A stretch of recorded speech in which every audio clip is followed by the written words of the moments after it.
जैसा कि हमने लास्ट एपिसोड में देखा था कि टियानडू एम्पायर की आर्मी और वुहान एम्पायर की आर्मी दोनों बैटलफील्ड में पहुंच गए थे और एक दूसरे के साथ युद्ध करने के लिए तैयार हो गए थे।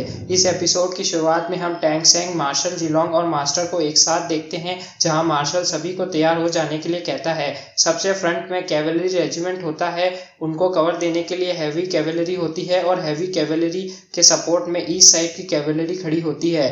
ढोल नगाड़ों के साथ युद्ध का ऐलान होता है और उसी के साथ युद्ध चालू हो जाता है। इसके बाद टैंग सेन मास्टर और मार्शल जिलोंग से कहता है कि वुहान एम्पायर ने उनके कैवलरी रेजिमेंट को फ्रंट में रखा है एलिफेंट क्लैन के साथ। उनकी इस स्ट्रेटजी से वह लोग अटैक एंड डिफेंस दोनों में स्ट्रांग। मार्शल जिलोंग कहता है कि अगर हमने उनसे सामने आकर फाइट करी तो हमारे जीतने के चांसेस काफी कम हो जाते हैं। इस पर मास्टर कहते हैं इसलिए मैंने लाइट कैवेलरी को बुलाया है। इनका मेन काम वुहान एम्पायर की फ्रंट आर्मी से लड़ना नहीं है, यह एक सपोर्ट आर्मी की तरह काम करेगी और पीछे से ही अटैक करेगी।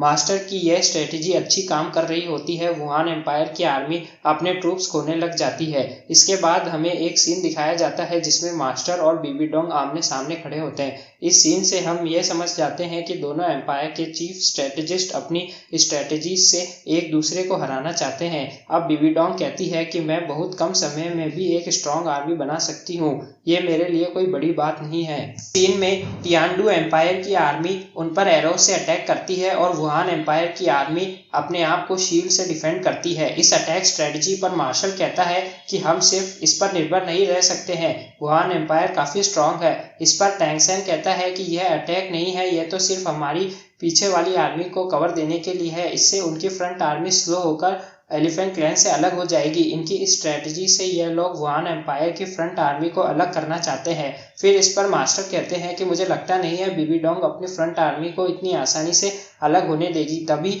हम बीबी डोंग वाले सीन पर आते हैं जहां Bibi Dong hornet clan and fire leopard clan के लीडर्स से कहती है कि अगर हमारी फ्रंट आर्मी अलग हो जाए तो तुम पीछे से आगे चले जाना और उनको सपोर्ट करना। क्लैन और फायर लेपर्ड क्लैन उनके सपोर्ट के लिए निकल जाते हैं। फिर मास्टर टैंग सेन से कहते हैं कि हमें वहां उन दोनों क्लैन से पहले पहुंचकर उनकी फ्रंट कैवेलरी को डिस्ट्रॉय करना होगा। इस पर टैंग सेन अपनी टैंक क्लैन को रेडी होकर उनकी फ्रंट कैवेलरी को ज्वाइन करके एनिमी क्लैन को डिस्ट्रॉय करने के लिए कहता है। टैंक क्लैन की आर्मी एनिमी की आर्मी को अपनी क्रॉसबो से अटैक करके मारने लग जाती है। इसे देखकर वुहान एम्पायर के एल्डर्स बीबी डोंग से कहते हैं कि एम्प्रेस आपने सही सोचा था, वह मिस्टीरियस वेपन टियानडू एम्पायर के पास ही है। इसी बात पर वह सोचती है कि इससे कोई फर्क नहीं पड़ेगा, एलिफेंट क्लैन का डिफेंस सबसे अच्छा है, उनके डिफेंस को कोई नहीं तोड़ सकता।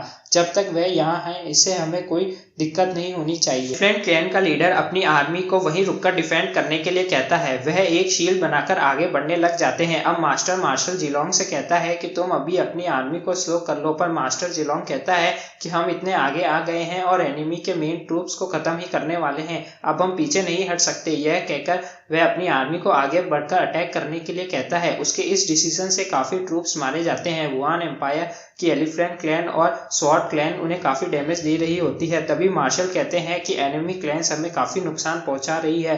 मार्शल जिलोंग को भी अपनी गलती का एहसास होने लग जाता है। तभी वहां टैंग सेन मास्टर और मार्शल जिलोंग से कहता है कि मैं एनिमी के कैंप में जाना चाहता हूं, वहां जाकर उनका डिफेंस तोड़ दूंगा। इस पर मार्शल टैंग सेन से कहता है कि तुम ऐसा कैसे करोगे, मेरी पूरी आर्मी उसे नहीं तोड़ पाई। इस पर टैंग सेन कहता है मेरे पास एक रास्ता है। फिर वह seven strike devils tank clan के एक लीडर और ग्रैंड सोल्ड मास्टर के साथ बैटलफील्ड के लिए निकल जाता है।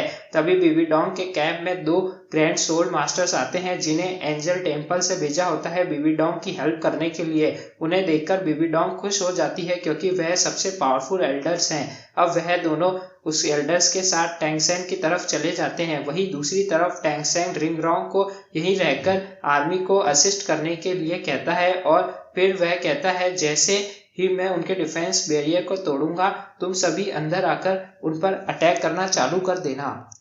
तभी टैंग सेन सोचता है कि एक साथ दो लॉस हो जाने के कारण टियानडू आर्मी का मोराल काफी कम हो गया है। फिर वह अपने ट्राइडेंट से सबको हराकर आगे बढ़ रहा होता है। अब टैंग सेन अपने ट्राइडेंट को फुल पावर से एलिफेंट क्लैन के लीडर की तरफ फेंकता है। एलिफेंट क्लैन का लीडर भी उसे अपनी डायमंड बॉन्ड से रोकने की कोशिश करता है, पर टैंग सेन का ट्राइडेंट सभी बैरियर्स को डिस्ट्रॉय करके एलिफेंट क्लैन के लीडर को खत्म कर देता है। बीबी डोंग भी वहां पहुंचने ही वाली होती है, पर वह उसे नहीं रोक पाती। इसे देखकर मार्शल जीलोंग कहते हैं कि टैंग सेन ने बिना किसी आर्मी के उसे हरा दिया, वह बहुत ही पावरफुल है, शायद इसीलिए ही एम्परर ने उसे किंग बनाया है। फिर वह मास्टर से कहता है कि क्या अब हमें भी अटैक करना चाहिए, पर इस पर मास्टर मना कर देते हैं और कहते हैं कि मैं जल्दबाजी से अपने सोल्जर्स को नहीं गंवाना चाहूंगा।